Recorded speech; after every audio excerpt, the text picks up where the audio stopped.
Hey guys. Impromptu sound survey. Okay, so I want to know who you think is going to win today. Okay, so when I say the name of the team, and if you think they're going to win, just like make some noise, and we're going to see who's going to win. This is scientific. You can bet on it, but probably don't. It's not a great idea. Okay, so first of all, New England Patriots.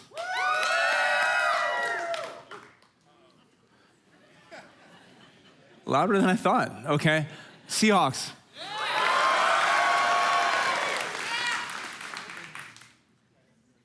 You cheered for both, Steve. Come on, man. How many people don't really care, but you can't wait for the appetizers and the commercials? Yeah. Some guy from our safety team wore a Kansas City Chiefs jersey to the first service. I said, have you been on a media fast or something like that? So unequivocally, our culture is the loneliest and most anxious in human history. We know that. Many suggest that we're the most addicted, disconnected, isolated culture in human history. In our nation's history, we've never been more angry, more divided, and more miserable than we are right now. I have some bad news and some good news about that. Here's the bad news. If you think to yourself, that doesn't really apply to me, it actually does. If you think that this culture doesn't affect you, you're like a fish who doesn't think it's wet. You're swimming in it. You're impacted by it. But here's the good news. Whether church is your thing and you've been going to church your whole life, or whether church really isn't your thing, God has a better plan for you than that. And I love the way that it is expressed in the New Testament book of Romans, chapter 12, verses 1 and 2. This is God speaking through the Apostle Paul. Listen to this. Here's what I want you to do, God helping you. Take your everyday, ordinary life, your sleeping, eating, going to work, and walking around life, and place it before God as an offering. Embracing what God does for you is the best thing that you can do for him. Don't become so well-adjusted to your culture that you fit into it without even thinking. Instead, fix your attention on God. You'll be changed from the inside out.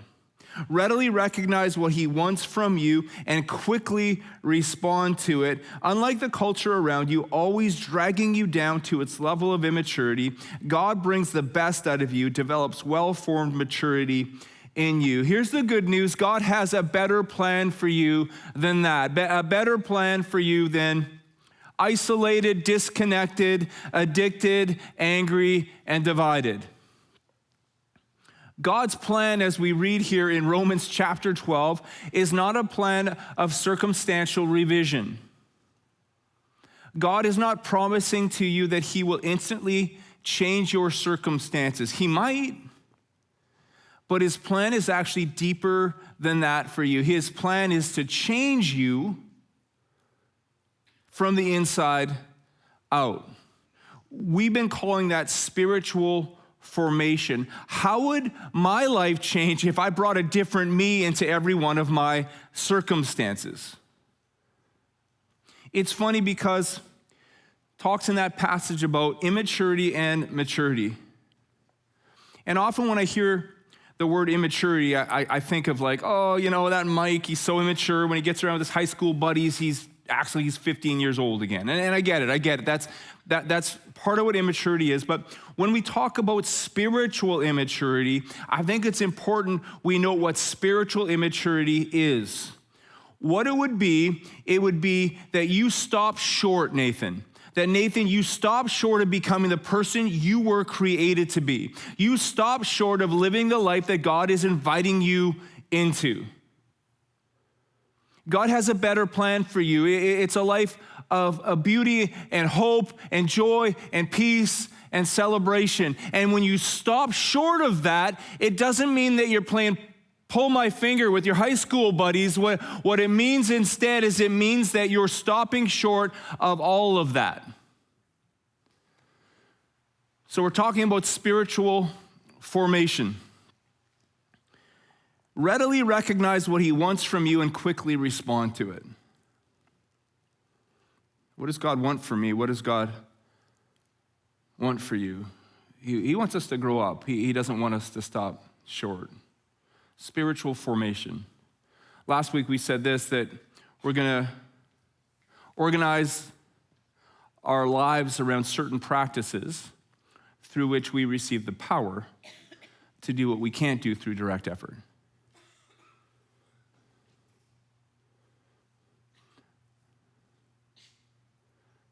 In other words, God's plan for you, God's plan for me isn't that I would walk around pretending that I'm living a beautiful life, pretending that I'm full of joy, pretending that I'm experiencing peace. God's plan is I would actually live it. Pretending doesn't work, so we arrange our lives around certain practices through which we receive the Holy Spirit power to do what we can't do through direct effort. I was thinking this week about how hard it is to remember. You know, sometimes you stand up here on a stage like this and you think to yourself, oh man, like you're never gonna forget a word of this. This sermon that I'm preaching right now, oh my word, like you memorized it already. There's no chance. And in reality, like in 3.5 hours, when I'm done preaching this sermon, it's not really going to be 3.5 hours. I was just kidding. Okay, so, but when I'm done preaching, you're going to get onto South Sumas, and you will have forgotten about 82% of what I preached. So what I decided to do is I want to try to boil it down. Like if you miss the rest of the sermon, here's what I like to boil it down to. It's this. It's just one short phrase that God brings the power. In other words, spiritual formation, you can't do it.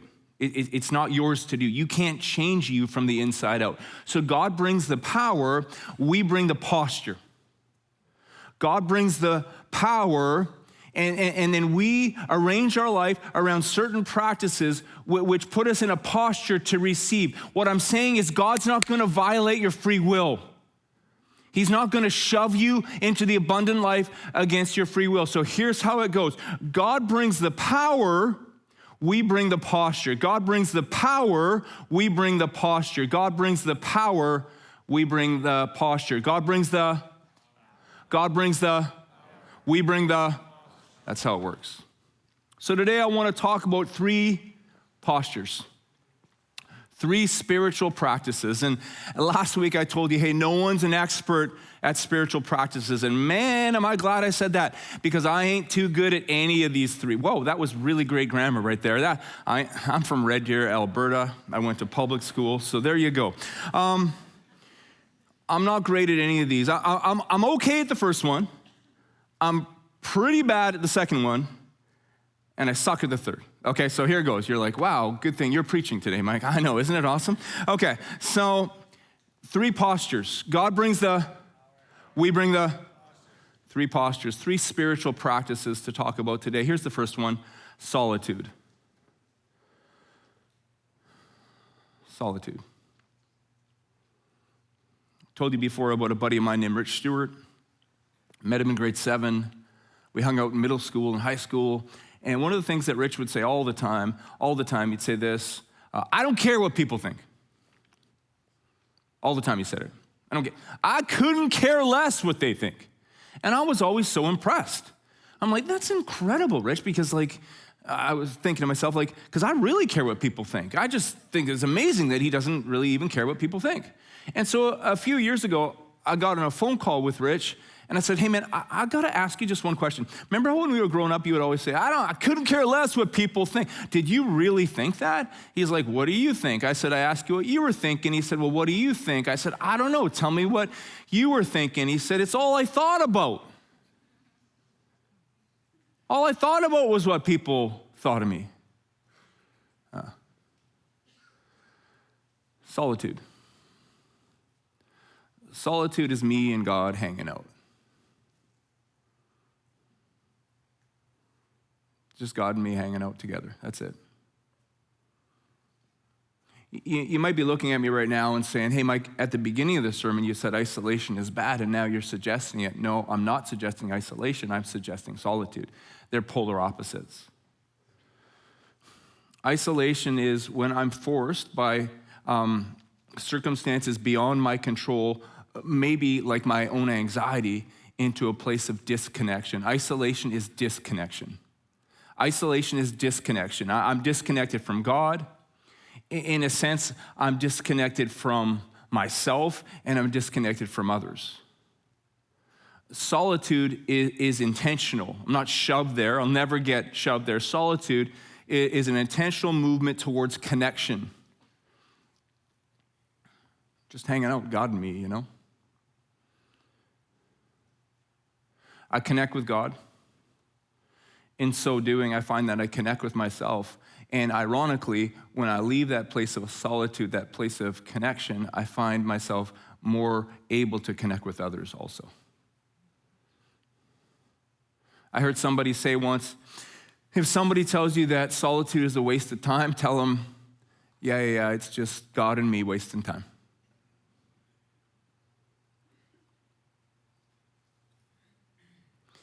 So right after Kurt and I got married, I started waitering. If you want validation, waitering is a great place to get validation, especially if you're good, and I was good. You get validation every night when you count up your tips.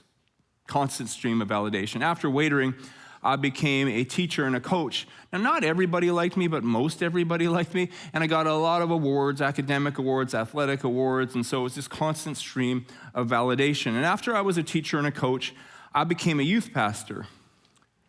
And that was funny because around the time that I became youth pastor, I came on staff, and I didn't know this, but everybody on staff was really tired, and so I come on staff, and there's people going off on stress leave. So I came on to be the youth pastor to preach on Wednesday nights, but then the guy who was doing young adults and small groups went on stress leave, and so now I'm preaching Wednesday nights to the youth, Tuesday nights to young adults. I'm running small groups, and then the guy who was preaching on Sundays was also very tired, so I was preaching most Sundays. But I got lots of validation because I was like the new guy, the different guy, you know? Constant stream of validation. But God loved me so much that he had me transition into the role of lead pastor. Now, I've told you this before, that when I started as lead pastor at Southside Church, there was 400 people who attended, and at the end of the first year, there was 400 people who attended. But it was a completely different 400 people. Now, I'm a little bit like you. Negativity sticks to me more than positivity. Have you ever noticed that about yourself? There's scientific reasons for it. But I found that those 400 people who left, some of them didn't leave super quietly. You know? So just before they left, they would tell me that, well, frankly, I suck. Mike, you suck, you know? And the constant, remember that constant stream of validation, like, feed me, feed me. It wasn't flowing anymore, you know, it stopped. And so for a couple years, I didn't sleep much on a Friday night, and I never slept on a Saturday night at all. I would just lie there in bed in a place of absolute, listen now, in a place of absolute isolation. Feeling completely and totally disconnected. Worried about, I got to preach tomorrow. What if they withhold their approval? What if they reject me? What if they, whatever. Tossing and turning all night, every Saturday night. And then something changed. Something changed. You wouldn't have been able to notice it if you were just from the outside looking in, but I went from a place of isolation to a place of solitude. I'll tell you how that impacted everything in a second. But first I want to talk to you about the second posture. So the first posture is solitude. The first spiritual practice we're talking about today is solitude. The second goes hand in hand with solitude, and it's silence.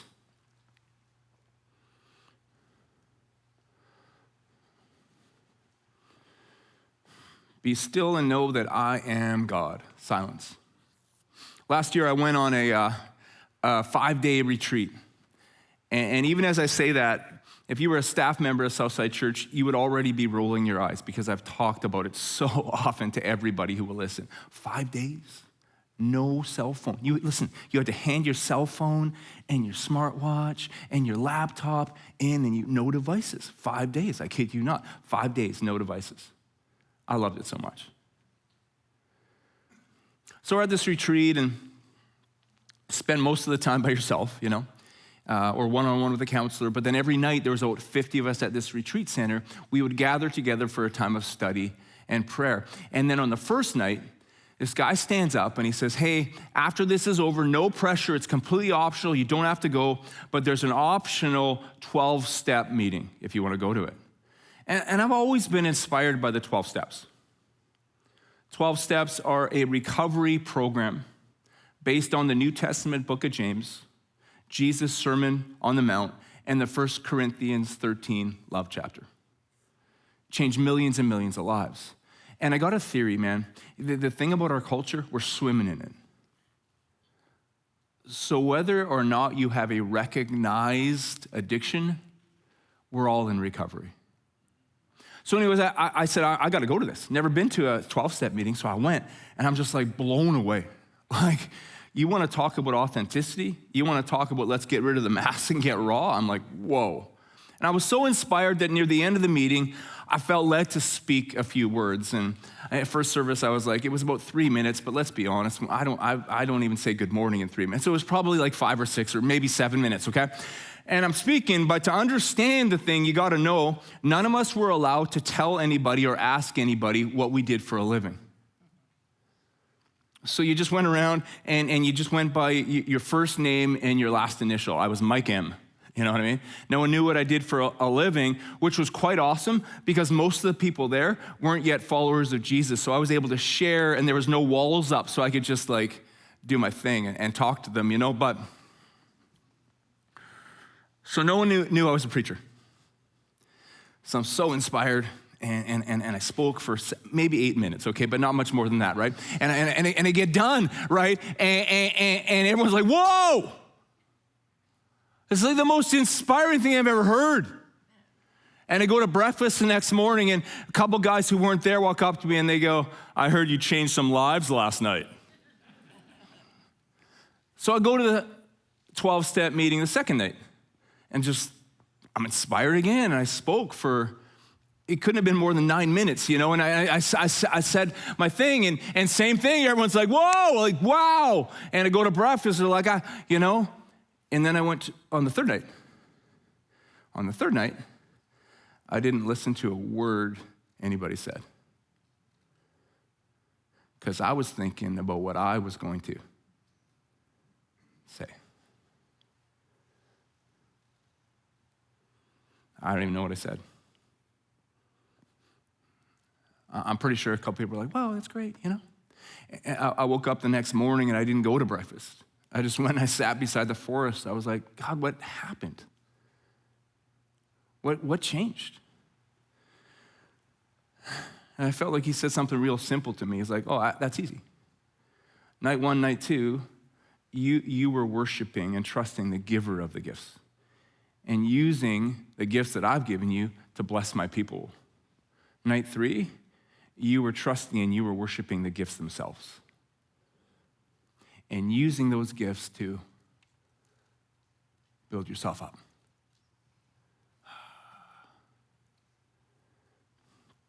So I went to the 12-step meeting that night, and that night I didn't talk. Could have talked, didn't talk. Just listened, just prayed for people as they were speaking, you know? So we get it 5 days, no devices. Did I tell you that already? No devices, none. Just loved it. So they give us our phones back, and I'm just Mr. Self-Control. Didn't even turn my phone on. Walking in the airport, and all the way up to my gate, and I'm like, I should probably let Corinne know I'm okay, you know? And I turned on my phone, and my phone did what your phone would do if you hadn't had it on for 5 days, right? And the Oilers were in the playoffs making a run, and so I had to check some of those highlights, and be still and know that I am God was gone. And I got to be real with you. I've had a lot of trouble since then, even when everything's quiet around me, to be still. It's funny, last night, because I knew I was preaching. Isn't God awesome? I knew I was going to preach about solitude and silence today. So last night, I'm like, I should, do a little solitude and silence, and try to shut this brain down. And God's not like, oh, yeah, sure, you got to preach tomorrow, so, right? I mean, I try every day, But last night, and I felt like God spoke something absolutely fundamental and profound to me. I don't have time to get into it today, but I'll talk more about it on the podcast. So you should text the keyword STEP to 604-670-3040. Podcast is a lot of fun, and we'll get deeper into that. But here's the thing.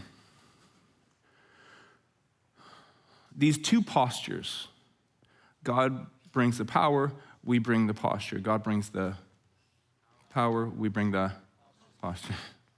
Thanks, Dylan. These two postures, I believe they help us answer three fundamental questions. Now, number one, they put us in a place where we're inviting God to change me from the inside out. But they help us answer three fundamental questions. Three questions that we should all be looking to answer in our lives. Here's the first one. How am I?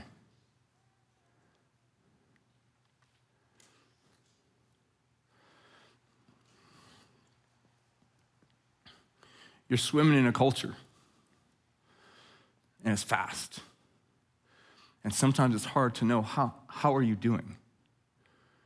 Like if I walk into a gathering and I'm with my wife, Corinne, and someone comes walking up to me and they say, hey, Mike, how are you? I will literally do this. Some of you can relate. I'll look at Corinne and I'll go, hey, Corinne, how am I?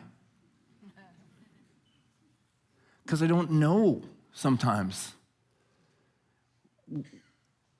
When you find a place of solitude and silence, you begin to find an answer to that question. Swimming in this culture, it's a really important question to answer. How am I?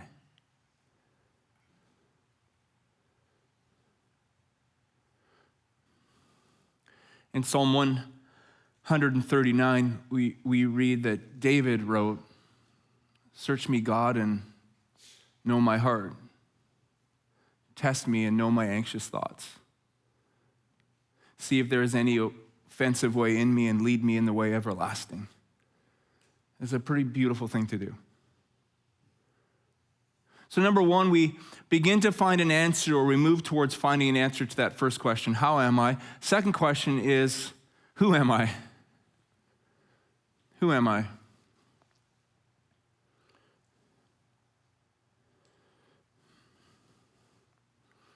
So I told you that for 2 years I didn't really sleep on a Saturday night. And I was in this place of isolation, and then it shifted to a place of solitude. I invited God. I mean, I'm here, God. I'm not sleeping. So I just invited God, and I hung out with God. And something really, really changed. Because listen to this. If you would have asked me during those 2 years when I wasn't sleeping on a Saturday night, hey, Mike, how are you? I would have been like, unreal. So good. Full of energy. Yeah, I was. Oh, was I ever full of energy? Running on adrenaline.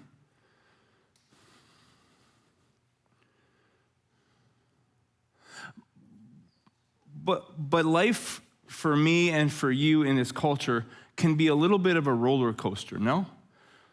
High highs, low lows, high highs, low lows. And I felt like in those moments of inviting God into those Saturday nights and having a time of solitude, having a time of silence, what happened is I came to this conclusion, and this is going to sound dead simple to you, but I think it's more profound than you're going to think at first. I'm not the best of the best. You know what I mean? Like, I'm not like that feeling I get when someone's like, oh, I heard you changed some lives last night. Yeah, like I've ever changed anybody's life. God changes lives once in a while through me, but I've never, right? But you know that moment? Oh, yeah, I got this. I'm not the best of the best, but I'm also not the worst of the worst, that when I'm beating myself up because this person said that about me. Do you get it? So listen. So this is what happens. I began to discover an answer of who am I? I'm not the best of the best. I'm not the worst of the worst. You know who I am? I'm Mike. I'm just Mike. Child of God. Just like you. Loved and talented, just like you. Chosen, just like you. There's a purpose to my life, just like there is one for yours. I'm not the best of the best. I'm not the worst of the worst. I'm just Mike. And you know what? That's beautiful. I'm okay with that. I'm more than okay with that. Does that make sense? So question number 1, how am I? Question number 2, who am I? And question number 3, whose am I? Our God is an awesome God, you know. Our God is an awesome God. Psalm 121, I lift my eyes up to the mountain. Where does my help come from? My help comes from the Lord. He's the maker of heaven and earth, you know. Like even though he holds the whole universe in the palm of his hands, he still knows me. And I might stumble, but I'll never fall. You know why? Because my God never slumbers, and he never sleeps, and he is with me, and he is for me, and he does love me today, tomorrow, and forever. My God is an awesome God. Your God is an awesome God. I lift my eyes up to the mountain. My help comes from the Lord. Yeah, we can celebrate that.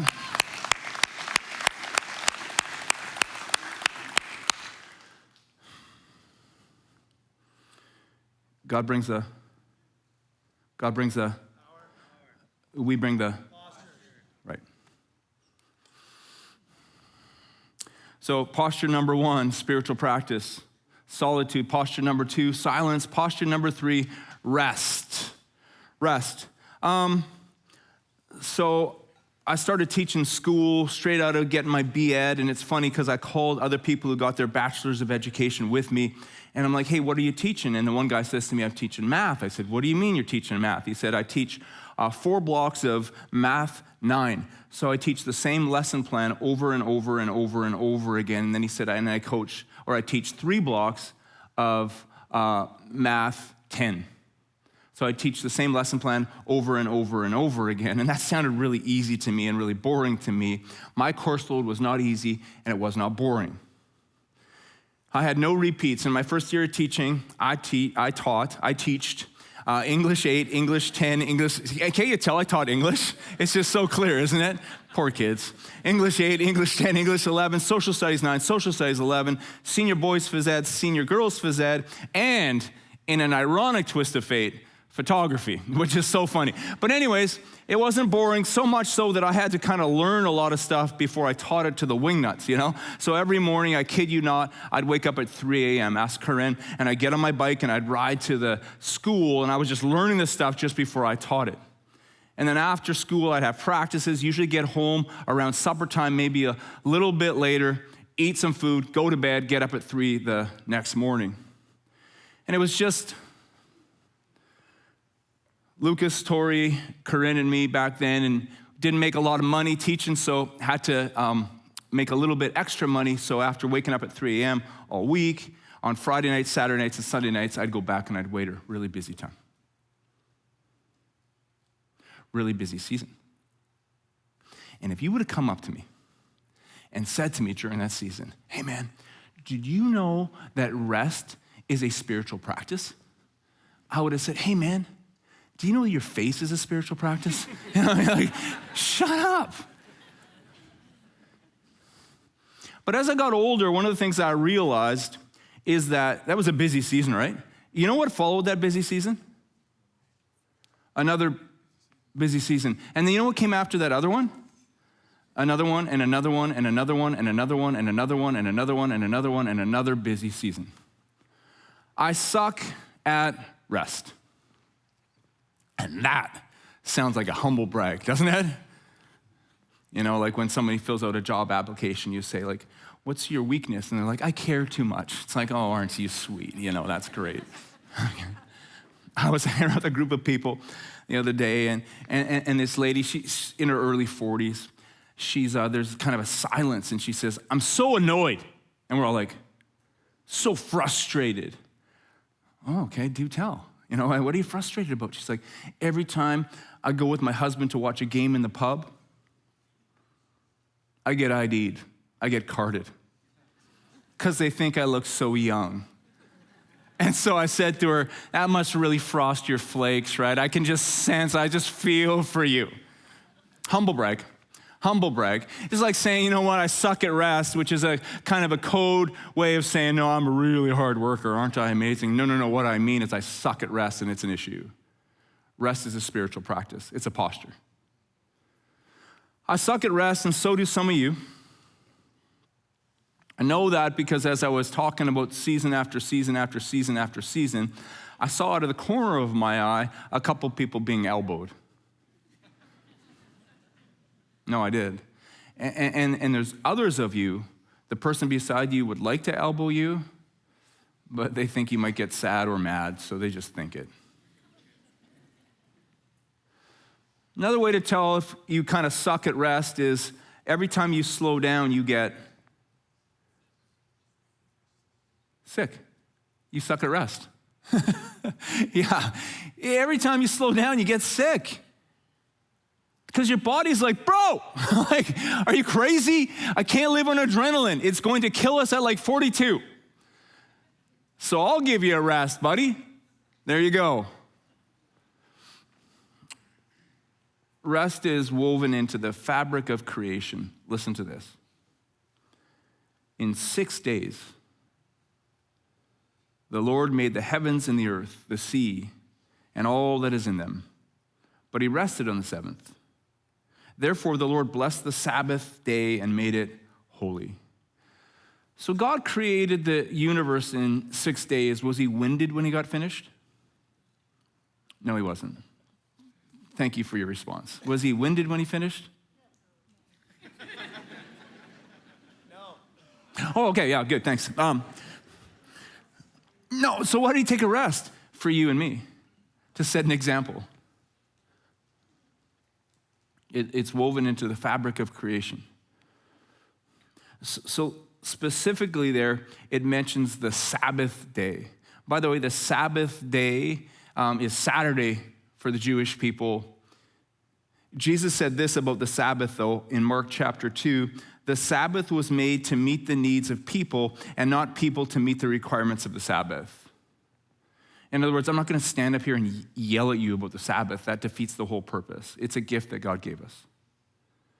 It could be, for you, it's 24 hours every 7 days. Could be Friday, could be Saturday, could be Sunday. I could go through every day of the week, Nathan. It could be any one of those days. 24 hours every 7 days, that's all.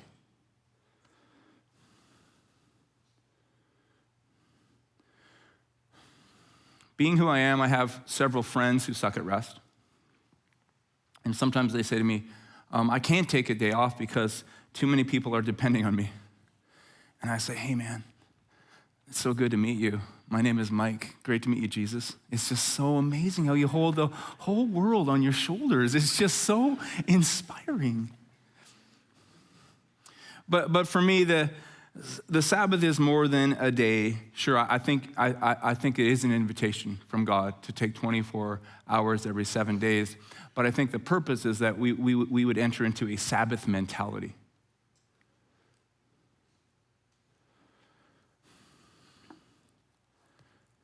Find a time of rest, you know.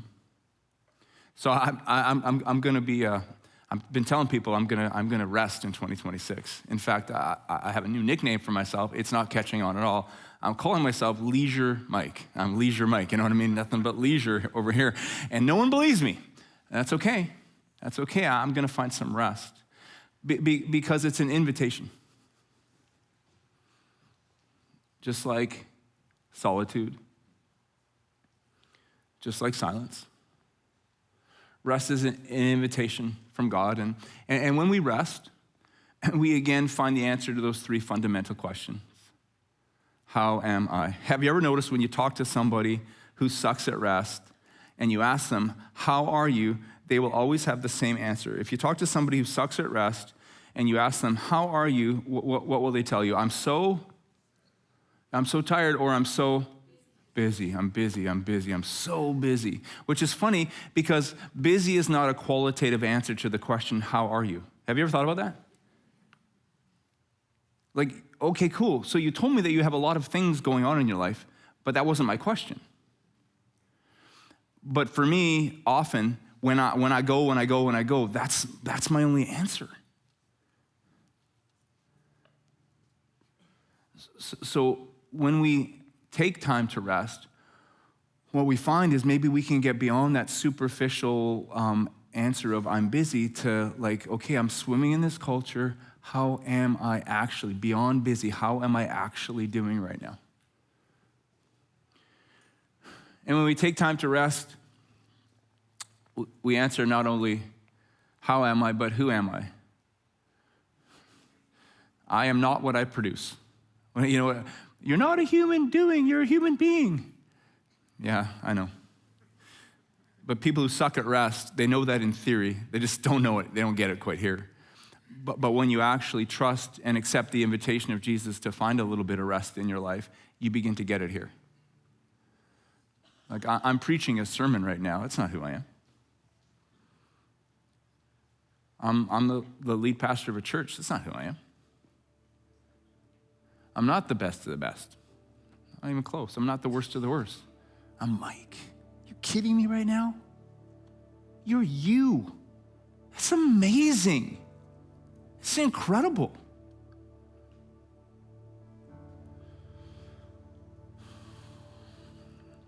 You're not how much you hustle. You're not how much you produce. You're you. And that's so good. And then when we rest, we also find an answer to that third question. Whose am I? Whose am I? Right?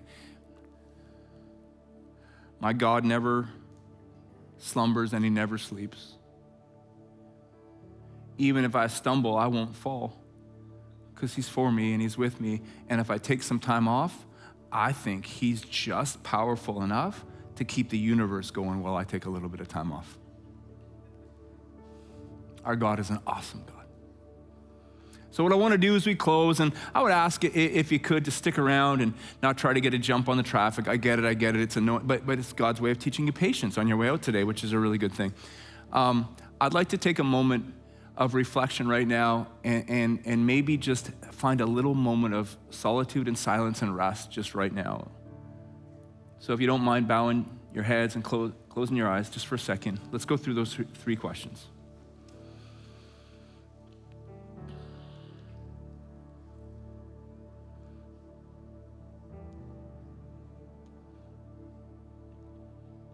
So God, in this moment,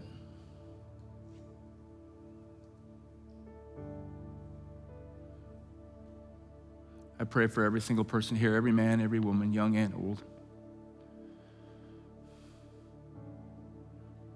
May you just give us a bit of a glimpse. How am I? Beyond the noise, beyond the busyness,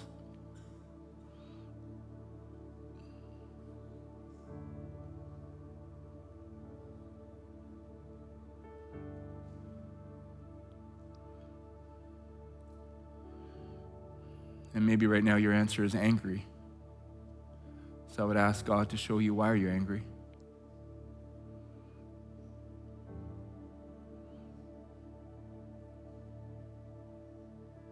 Maybe your answer is scared, and I would ask God to show you, why are you scared?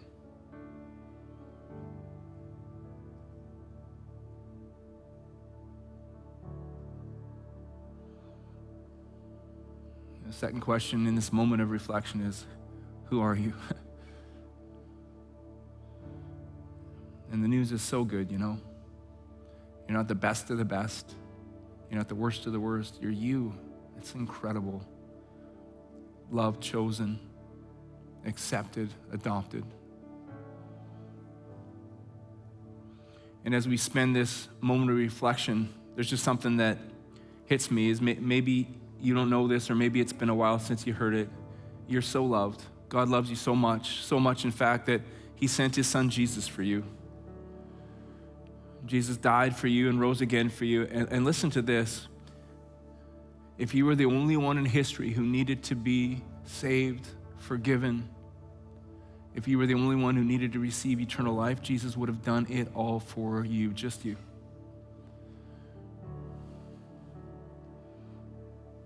He sees you right now. He loves you fully and completely right now. Never violate your free will. And so my question for you right now is, in light of what Jesus has done for you, his death and his resurrection. If you've never had the chance to say, yes, Jesus, I accept it. I accept the gift of a new beginning, forgiveness, and life that starts now and stretches into forever. With heads bowed and eyes closed, can you just raise your hand right now if today is the day you want to say yes?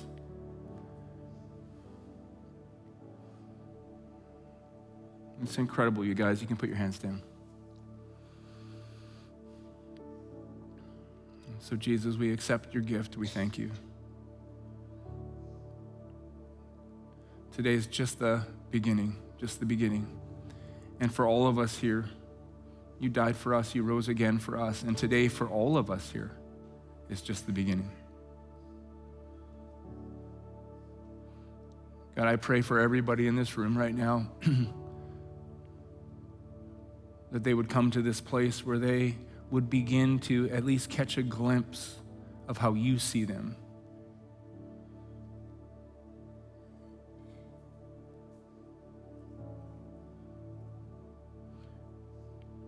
And finally, today in this moment, God, reflect on this last question: whose am I?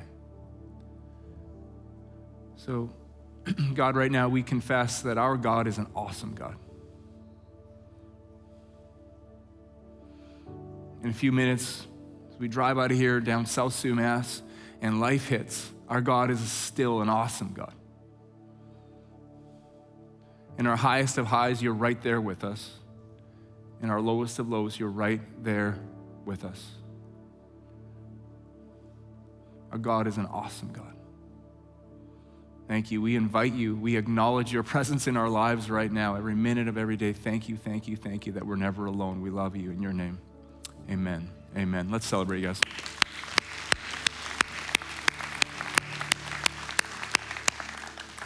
So next sermon, I got 3 more postures, and I'm good at those ones. We'll see you then.